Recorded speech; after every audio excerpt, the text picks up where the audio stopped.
Noong June 2024, inanunsyo ng lifestyle influencer na sina Danny Barreto at Xavi Panlilio na magkakaroon sila ng pangalawang anak. Ang celebrity influencer na si Danny Barreto ay nakakuha ng isang espesyal na baby shower na inorganisa ng kanyang mapagmahal na pamilya kamakailan.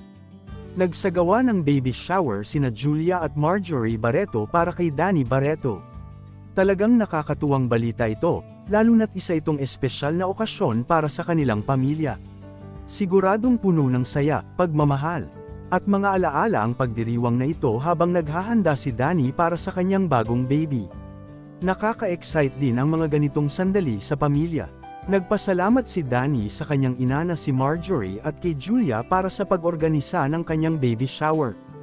Thank you Mom at Marge Barreto and at Julia Barreto for throwing us a baby shower. We felt so loved. Everything was so chic and dreamy.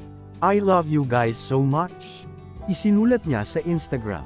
Mayroon din siyang nakakabagbag damdaming mensahe para sa kanyang baby boy na si Riley James. Nag-post si Danny, "To our dearest Riley James.